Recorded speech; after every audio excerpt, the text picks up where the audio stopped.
안녕하세요, 미지입니다. 여러분, 얼마 전에 제가 중국 상하이로 향수 탐방을 다녀왔습니다. 제가 해외를 가면은 그 나라에서 유명한 향수 브랜드라던가 그 나라의 제 또래 로컬들 사이의 향기 트렌드 이런 걸 되게 알아보고 싶어 하거든요. 그래서 이번에도 역시 중국에서 가장 핫한 로컬 브랜드부터 요즘 중국인들이 선호하는 향기 스타일, 트렌드까지 직접 보고 느끼고 왔습니다. 흥미로운 이야기가 많으니까요. 오늘 영상도 끝까지 함께 해주세요. 일단 이번에 제가 중국을 간 이유가 노츠상하이라는 중국의 대규모 향수 향박람회에 감사하게도 초대를 해주셔서예요. 거기는 정말 전 세계 향수 브랜드부터 향기 관련 기업, 업계 관계자, 일반 관람객 등등이 다 모이는 곳입니다. 이런 말 하면 조금 속돼 보이긴 하지만 왜 우리도 중국 시장 하면은 돈이 되는 시장, 자본이 모이는 곳, 딱 이런 인식이 있잖아요. 그리고 전 세계 사람들 다 비슷하게 생각을 하나 봐요. 그래서 여기에 참석한 업체나 브랜드 라인업 보시면은 와, 이런 좋은 브랜드들도 오는 곳이구나 하는 네임밸류에 한번 놀라고, 와, 참석하는 기업 진짜 많다 하면서 그 양에 두 번 놀라고, 세 번째로 놀라는 거는 와, 이렇게 내가 몰랐던 중국 로컬 향수 브랜드가 많구나 하는 겁니다. 올해 이 노츠상하이 테마가 이스트 미츠 웨스트거든요. 그래서 미국과 유럽을 비롯한 글로벌 브랜드 반, 중국 로컬 브랜드 반 이렇게 참석을 했더라고요. 그리고 올해는 저 같은 글로벌 컨텐츠 크리에이터들을 초대해 주셨는데 막 제레미 프레그런스 이런 정말 유명한 해외 향수 인플루언서들이랑 제가 같이 초대돼가지고 진짜 신기하고 저 약간 얼떨떨 극적극적 했지만 최대한 쿨한 척 하고 있었습니다.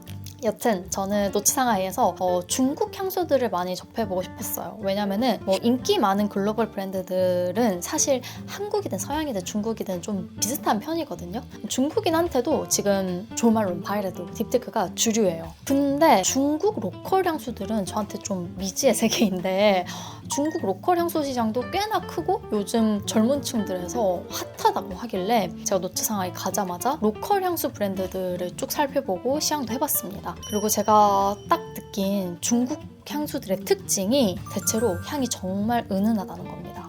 사실 저는 이제 중국이란 나라를 떠올리면은 되게 막 웅장하고 기세 좋고 호탕한 그런 이미지가 떠오르거든요. 그리고 엄청 향신료 냄새가 강한 음식들이 연상이 돼서 중국 로컬 향수들도 그렇게 향신료 향이 강한 스파이시 향이라던가 화려하고 자기 주장 강한 그런 향수들이 많을 줄 알았어요. 근데 막상 보니까 은은한 티 향이 주류더라고요. 자스민 티, 우롱 티, 녹차 이런 차 향이 정말 많아요. 정말 향수 취향이 좀 보수적인 한중일 사람들 누구나 맡아도 은은하고 향긋하네 라는 말이 나올 법한 웨어러블하고 잔잔한 차향이 굉장히 많다.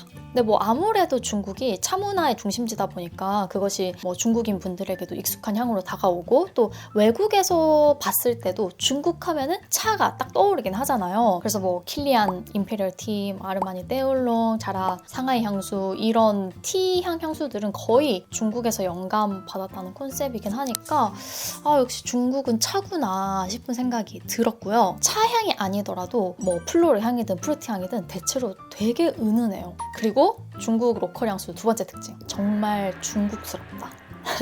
뭔 뜻이냐면은 바트 디자인부터 향수, 스토리, 향조 노트까지 중국적인 요소가 정말 많더라고요. 앞서 말한 티향이 많이 사용되는 것도 그렇고 대나무, 동백꽃, 묵, 쌀 이런 완전 동양적인 요소를 사용한 향수들이 진짜 많이 눈에 띄고요. 그리고 또 흔히 사용되는 향조가 오스마투스 향조.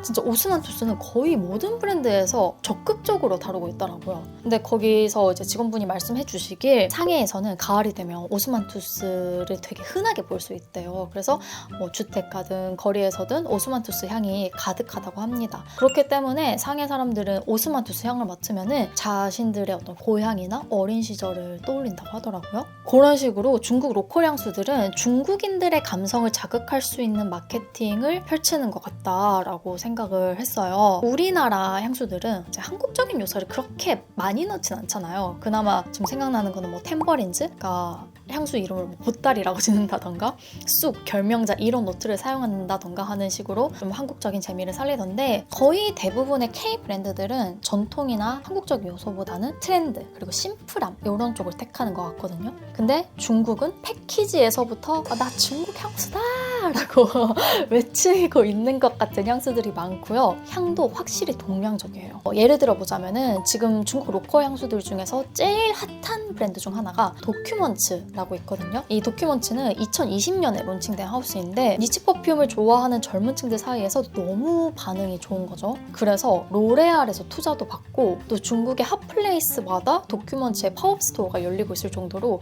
아주 잘 나가는 브랜드입니다. 그리고 노트 상하이가 열렸던 장소 바로 옆에도 도큐먼츠 매장이 있어서 제가 가봤어요. 매장 인테리어에서부터 완전 중국 느낌 뿜뿜이죠.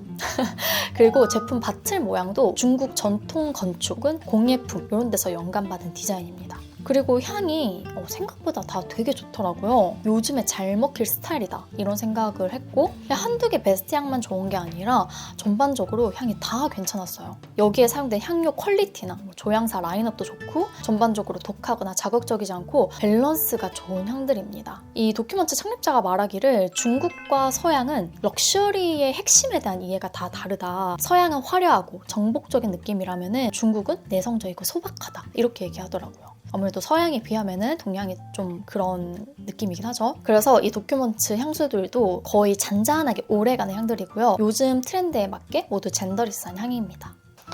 향 몇 개 좀 추천을 해드리자면은 일단 퍼퓸 오일로 사용해본 패더. 이건 정말 이름 그대로 깃털 같은 향이에요. 연꽃, 은방울꽃과 같은 청아한 플로럴 향이 머스크 향이랑 어우러져서 완전 여리여리하고 에어리한 느낌의 향입니다.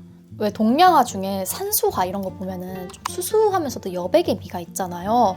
이게 딱 그런 산수화 같은 향이라고 할 수 있어요. 그리고 인터시더, 이거는 이솝 핸드크림 향 같은 스타일 좋아하시는 분들에게 특히 추천하는 향입니다. 흙내음 같은 얼씨함이랑 심신이 편안해지는 허브 향이 섞인 시더우드 향입니다. 이거 향수로도 되게 인기 많다고 하시던데 저는 핸드크림으로 즐기고 있고요. 미는 고체 향수로 써봤는데요. 고수나 큐민 같은 스파이시함이 섞인 풀향이 파릇파릇하게 나다가 장미 향이 같이 피어오르는 향입니다. 그리고 나이브라는 향수는 이름처럼 인간의 미숙함과 순수함을 표현한 향이래요. 그래서 여기서도 완전히 익지 않은 시트러스 과일의 향이 납니다. 좀 덜 익어서 단단하고 초록빛이 도는 감귤류 과일 먹으면은 약간 아린 듯 쌉쌀하면서 새콤한 거 아시죠? 딱 그런 향이 약간의 플로럴 향과 함께 어우러집니다. 그리고 제가 개인적으로 제일 마음에 들었던 건 바로 이 루즈라고 하는 향입니다.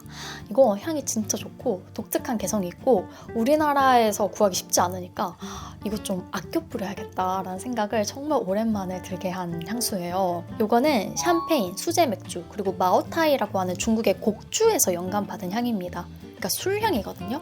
그래서 그때 제가 도큐먼트 매장에서 직원분한테 나는 이 향이 제일 마음에 들어 이렇게 얘기를 하니까 직원분이 너 되게 인텐스하고 스트롱하고 유니크한 향 좋아하는구나 이렇게 말씀하시는 거예요. 근데 이게 유니크한 향인 건 진짜 맞거든요. 그치만 우리가 접하는 서구 브랜드 술향 있잖아요. 뭐 킬리안 엔젤스 쉐어 이런 거에 비해서는 훨씬 젊잖아요. 그렇게까지 막 스트롱하고 인텐스하다고는 안 느껴집니다. 저는 이걸 딱 맡고 떠오르는 키워드 3가지가 사케, 아이보리 비누, 그리고 아쿠아디파르마 루체디 콜로니아 향이었습니다.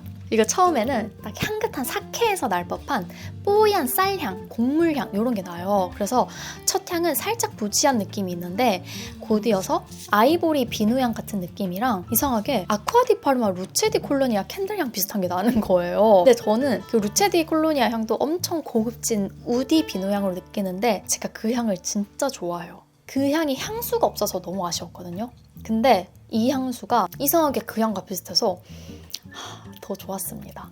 근데 이건 진짜 제 개취라서 제가 여러분께 도큐먼트 향수를 추천을 한다면은 요것보다는 아까 소개한 패더나 인터시더 그 2가지를 더 추천해요. 그게 더 많은 이들이 선호할 스타일입니다.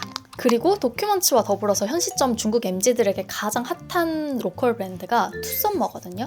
투썸머는 크게 향덕이 아닌 분들일지라도 그냥 상해 여행 갔을 때 들릴 만한 쇼핑 스팟으로도 잘 알려져 있더라고요. 깔끔하면서도 감각적인 디자인이랑 은은하고 서정적인 향기가 특징이라서 중국의 논픽션이다 라고 많이 비유되던데 진짜 공감됐어요. 근데 논픽션보다 더 약간 전통미가 있는 방향을 선택한 것 같습니다. 그리고 비스트라는 로컬 브랜드도 꽤 유명해요. 여기는 원래 꽃집으로 시작을 했다가 지금은 향수랑 홈프레그런스 브랜드로 발전한 곳이라서 매장 인테리어나 제품이 매우 장식적입니다. 여기는 매장 구경하는 재미가 쏠쏠해서 오프라인 매장에 들릴 가치가 충분히 있고요. 이렇게 진짜 중국 수공예품 같은 아주 화려한 비주얼을 자랑하는 브랜드라서 저는 약간 부모님 선물용이라던가 기념품용으로 딱이라고 생각했습니다. 또 제가 중국에서 개인적으로 가보고 싶은 곳이 있었는데 바로 하메이라는 곳이에요. 거기는 일종의 중국의 올리브영이거든요. 근데 좀 더 창고형이고 미니 사이즈의 제품들을 많이 파는 곳입니다. 그래서 제가 혼자 가봤는데 우리나라에서는 올리브영 가면은 그 코너 한켠에 뭐 벽 한쪽에 향수 섹션이 이렇게 마련돼 있지 않습니까?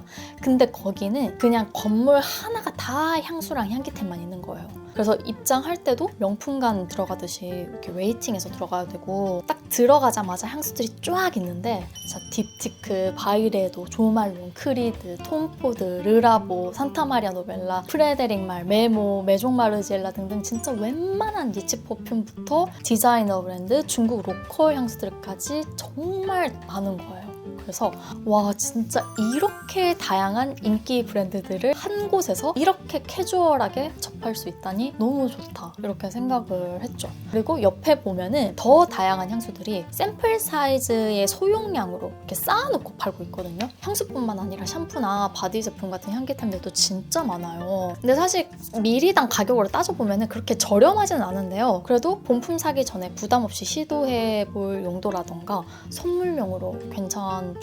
그리고 이제 하메이 위에층 가보면은 홈프레그런스가 가득합니다. 디퓨저나 캔들 같은 거 많은데 종류도 다양하고 나를 1대1로 응대해주시는 직원분이 없으니까 편하게 구경할 수 있어서 좋더라고요. 그리고 맞은편 건물에는 화장품들 위주로 있는 하메이인데 거기에도 향기템들이 좀 있어서 이 하메이 구경만 해도 시간이 금방 가더라고요.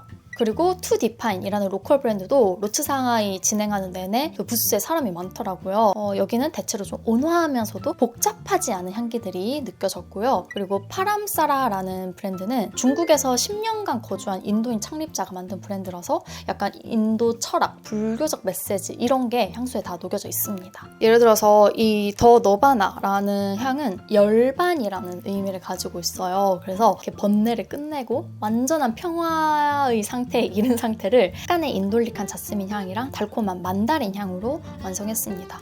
여기 향도 괜찮더라고요, 다. 그리고 이거는 코티라고 하는 브랜드인데 여행에서 느꼈던 감정을 이런 술병 같은 바틀에 담았어요. 딱 소규모 공방에서 이렇게 핸드메이드로 만든 듯한 향수 감성이 물씬 풍겨오죠. 이거는 시아즈라고 하는 브랜드의 드림랜드 달콤한 플로럴 향인데요. 이 캡 색깔처럼 좀 뮤트하고 탁한 보랏빛이 떠오르는 향기입니다. 그리고 이거는 중국 브랜드는 아닌데 제가 노츠상하이에서 처음 보고 되게 괜찮다라고 생각했던 제늄이라고 하는 브랜드입니다. 이거는 바르셀로나에서 탄생한 브랜드인데요. 여기 향수들은 다 예술가에서 영감을 받았어요.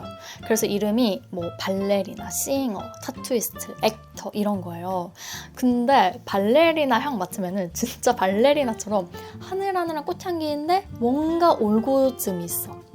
그리고 타투이스트 향 맡으면은 진짜 지하에서 막 타투하고 있는 모습이 그려지는 듯한 어두컴컴하면서도 잉크가 튀는 그런 향이 느껴지고요. 개인적으로 제가 제일 좋았던 건 이 페인터입니다. 이건 제가 느끼기에는 딥티크 베티베리오 플러스 딥티크 플레르드뽀 플러스 글로시의 유 느낌이거든요.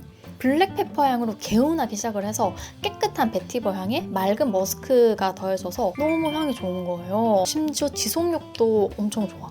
그래서 이것도 역시 제가 아껴 쓰고 싶은 향수입니다.